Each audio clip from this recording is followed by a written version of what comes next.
நோயெல்லாம் ஒரு 25 தேதி இந்த மாதம் கூட போகட்டும் சாமி, எனக்கு தெரிஞ்ச வரைக்கும் நோயிலிருந்து நீங்கள் விடுதலைக்கூடிய அமைப்பாக இந்த மாதம் இருக்கும். நம்மளுக்கு புதிய முயற்சிகள் ஈடுபடுவது, தொழிலில் ஒரு பெரிய மாற்றம் கிடைக்கணும் சுவாமி எனக்கு அப்படின்னா இந்த மாதம் அவையெல்லாம் கிடைக்கக்கூடிய பாக்கியம் பெற போறீங்க சுவாமி. இதுவரைக்கும் இருந்து வந்த தடையான விஷயங்கள் எவ்வாறு இருந்ததோ அவையெல்லாம் மாறி வரப்போகுது. ஒன்றன் பின் ஒன்றன் பின் ஒன்றன் பின் ஒன்றாக நம்ம வாழ்க்கையில் ஏற்பட்டு வந்த தளர்வான நிலைமைகள்லாம் மாறப்போகுது. மேஷத்தை பொறுத்த வரைக்கும் இதுவரைக்கும் இருந்து வந்த ப்ரெஷரான விஷயங்கள் எதனா இருந்தால் கடன் சார்ந்த விஷயங்கள் எல்லாம் கைகூடக்கூடிய அமைப்பு தான். ஐயா நான் பேங்க்கில் லோன் கேட்டிருக்குன்னு அதெல்லாம் கிடைக்கும், கவலைப்படுத்தலை. இந்த மாதம் வைகாசி மாதம் தொட்டது துலங்கக்கூடிய மாதமாக இருக்கும். கொஞ்சம் பொறுமையோடு எடுத்துங்க. இந்த நேரத்தில் பொறுமை தேவை, பொறுமையோடு இருங்க. வெயில் அந்த இரவு நேர பயணத்தை தவிர்த்து, ஏன்னா 12 சனி இருக்குது, 12 சுக்கிர பகவானும் இருக்காரு. அதனால் கொஞ்சம் பொறுமை தேவை, பொறுமையோடு செயல்படுங்க. எந்த வேலை எடுத்தாலும் ஒரு முறைக்கு 3 முறை யோசனை செய்துவிட்டு செய்யுங்கள். கொடுக்கல் வாங்கல் எந்த காரணத்தை கொண்டும் தடை என்பது இல்லாமல் வந்து கொண்டே இருக்கு. இந்த வியாபாரத்தை செய்துட்டு நம்ம முதல் போட்டையா என்னன்னே தெரியல, இது வரைக்கும் தடையாக இருக்குது அப்படின்னா இந்த தடைகள் அனைத்தும் இப்போ ஒவ்வொரு மாதம் விலகக்கூடிய பாக்கியம் பெறப்போறீங்க. ஒவ்வொரு மாதமும் நிறைய பேர் இந்த மாதமே அவங்க ஏன் அந்த பிஸ்னஸ் தொட்டுட்டேன் அப்படின்ற அளவுக்குலாம் அவங்க போயிருப்பாங்க. நானே தெரிஞ்சோ தெரியாமலே இந்த பிஸ்னஸில் இந்த மாதம் அதுக்கான விளைவுகள் வந்து வெளிவருவீங்க. எனது அன்புள்ளம் கொண்ட மேஷராசி நேயர்கள், மேஷராசியை பொறுத்த வரைக்கும் அதாவது இதுவரைக்கும் இருந்த வைகாசி மாதத்தில் ஏற்பட்டு வந்த சூழ்நிலை ரொம்ப கடினமான தாக்கத்தெல்லாம் அவங்கள கடந்து வந்துட்டாங்க. ஒரு 80% கூட சொல்லலாம். போன மாதம் இருந்து வந்த பிரச்சனைக்குலேருந்து அவங்க விடுபட்டு வரக்கூடிய காலங்கள். இந்த மாதம் ரொம்ப தெளிவான ஒரு மைண்டோடு இருப்பாங்க. காரணம் சூரிய பகவான் இடம்பெயர்ந்து 2ஆம் இடத்துக்கு வருவது மெயினான விஷயம். இந்த மாதமே அவருடைய நீச்சகதி பெற்ற ராசிநாதன் முதல்ல நீச்சத்திலிருந்து வெளியே வரார். ஒரு 28ஆம் தேதி மன்னிக்கணும் 26ஆம் தேதி செவ்வாய் பகவான் 4ஆம் இடத்திலிருந்து நீச்சகதி பெற்றிருந்து நீச்ச பங்கத்திலிருந்து வெளியே வந்துடுறார். முதல்ல அந்த பிரச்சனையிலேருந்து அவர் வெளிவரதே ஒரு பெரிய வக்கரம் விமர்சையில் இருந்து ரொம்ப கடுமையான தாக்கத்தை அனுபவிச்சாங்க. உடல் வலி தொந்தரவால் இருந்தவங்களாம் இப்போ விடுபட்டு வெளியே செல்லக்கூடிய காலம் ஏற்பட்டு விட்டது. அந்த செவ்வாய் பகவான் இது வரைக்கும் கடகத்தில் இருந்தார், அவர் இடம்பெயர்ந்து சிம்மத்துக்கு வராரு.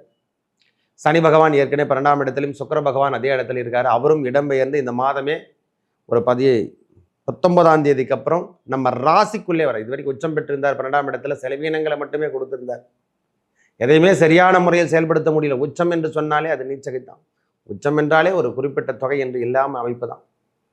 அந்த 12ஆம் இடத்துல இருந்து இப்பொழுது விடைபெற்று அவரும் ஒரு 19ஆம் தேதிக்கு அப்புறம் இடம்பெயர்ந்து நம்ம ராசிக்குள்ளே வருவதும் ஒரு பெரிய மேன்மை தரக்கூடிய நிகழ்வுகள் நம் வாழ்வில் நடைபெறப் போகிறது. அதுவும் இல்லை முதல் தேதியே குரு பகவான் இடம்பெயர்ந்து நான் சொல்லுவாங்களா 2ஆம் இடத்திலிருந்து 3ஆம் இடத்துக்கு இடம்பெயர்கிறார். முதல்ல வைகாசி 1லே முதல்ல இடம்பெயர்வது சூரியன் ப்ளஸ் குரு.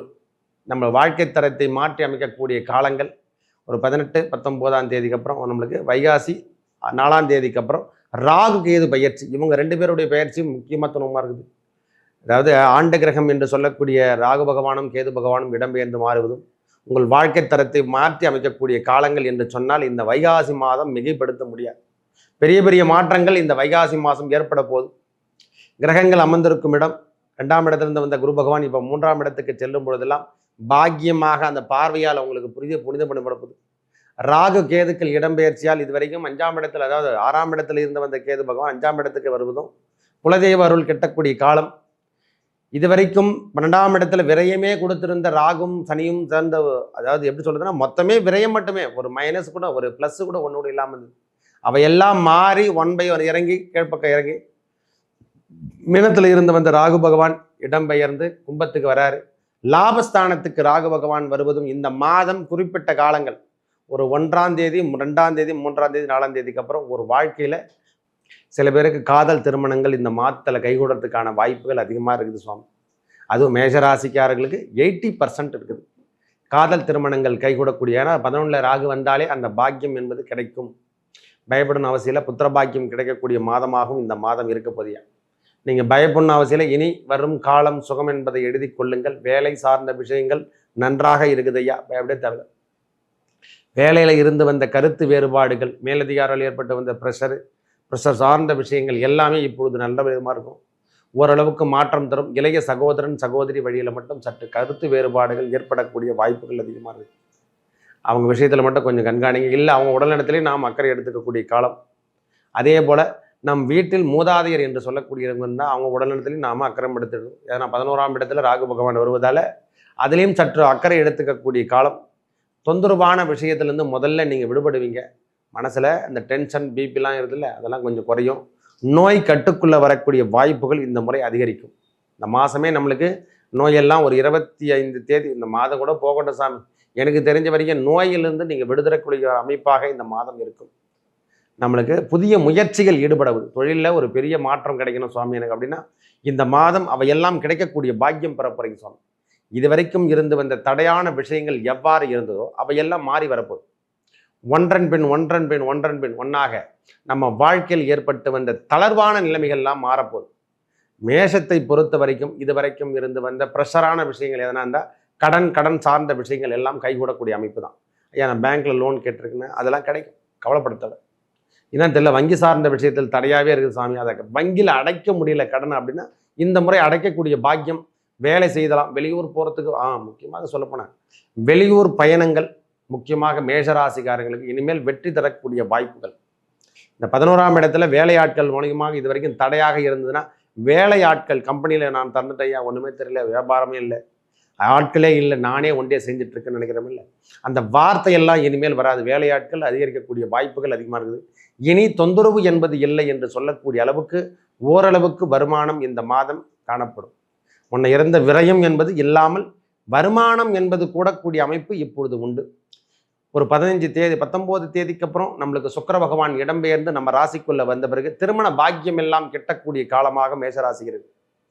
இவங்க 2 பேருமே 11 என்று சொல்லக்கூடிய குரு 11 சுக்கிரன் அது வீட்டில் மேஷராசிகார் வீட்டில் அமர்ந்திருந்தால் அந்த மங்கள யோகம் என்று சொல்லக்கூடிய அமைப்பெல்லாம் ஏற்படும். அந்த மங்கள யோகங்கள் கிடைக்கக்கூடிய காலம். குரு பகவான் மிதுனத்தில் அமரும் பொழுது யோகம் தரக்கூடிய அவர் பார்வையால் 7ஆம் இடத்தையும் நம்ம ராசிக்கு அதாவது மேஷராசிக்கு 7ஆம் இடத்தையும் 9ஆம் இடத்தையும் 11ஆம் இடத்திலையும் ராகுவோட பார்வையும் விழுத்தால இதுவரைக்கும் இருந்து வந்த பிரச்சனை அனைத்தும் விலகி ஓரளவுக்கு நல்ல நம்ம மனசுல ஒரு தூய்மையான வரக்கூடிய வாய்ப்புகள் எல்லாம் இதுவரைக்கும் தட்டி போனதெல்லாம் இனிமேல் வெற்றி கிடைக்கக்கூடிய வாய்ப்புகள் கிடைக்க போகுது. நல்லது கிடைக்க போகுதுங்க. இந்த மாதம் வைகாசி மாதம் தொட்டது துலங்கக்கூடிய மாதமாக இருக்கும். கொஞ்சம் பொறுமையோடு எடுத்துங்க. இந்த நேரத்தில் பொறுமை தேவை, பொறுமையோடு இருங்க. வெயில் அந்த இரவு நேர பயணத்தை தவிர்த்து, ஏன்னா 12 சனி இருக்குது, 12 சுக்கிர பகவானும் இருக்காரு, அதனால கொஞ்சம் பொறுமை தேவை. பொறுமையோடு செயல்படுங்க. எந்த வேலை எடுத்தாலும் ஒரு முறைக்கு 3 முறை யோசனை செய்துவிட்டு செய்யுங்கள். கொடுக்கல் வாங்கல் எந்த காரணத்தை கொண்டும் தடை என்பது இல்லாமல் வந்து கொண்டே இருக்கு. இந்த வியாபாரத்தை செய்துட்டு இருக்கு, நம்ம முதல் போட்டதையா என்னன்னே தெரியல, இது வரைக்கும் தடையே இருக்குது அப்படின்னா இந்த தடைகள் அனைத்தும் இப்போ ஒவ்வொரு மாதம் விலகக்கூடிய பாக்கியம் பெறப்போறீங்க. ஒவ்வொரு மாதமும் நிறைய பேர் இந்த மாதமே அவங்க ஏன் அந்த பிஸ்னஸ் தொட்டுட்டேன் அப்படின்ற அளவுக்குலாம் அவங்க போயிருப்பாங்க. நானே தெரிஞ்சோ தெரியாமலே இந்த பிஸ்னஸ்லாம் இந்த மாதம் அதுக்கான விளைவுகள் இருந்து வெளியே வருவீங்க. தவறான பாதைக்கு சென்றுட்டுமோன்னு ஒரு பயத்தில் இருக்கிறவங்க மேஷராசிக்கார அனைவரும் இனி முன்னேற்ற பாதைக்கு எடுத்து செல்லக்கூடிய பாக்கியம் பெறுவீர்கள். வெளிநாடு வர்த்தகம் என்று சொல்லக்கூடிய அமைப்பில் இருக்கலாம் நல்ல முன்னேற்றம் காணலாம். இந்த மாதமே அதுக்கான அமைப்புகள் தேடி வரும். நல்ல முன்னேற்றத்தான அமைப்பு தான். கல்வி சார்ந்த விஷயத்தில் இருந்து வந்த தடை விலகும். வேலை வாய்ப்புகளில் இருந்து வந்த பிரச்சனை விலகும். புதிய வேலை வாய்ப்புகள் கிடைக்கிறதுக்கான வாய்ப்புகள் உண்டு. கவர்மெண்ட்டுக்கு நான் உத்தியோகம் தேடிட்டு இருக்கேன்னா கண்டிப்பாக இந்த மாதம் அதை செயல்படுத்துங்க.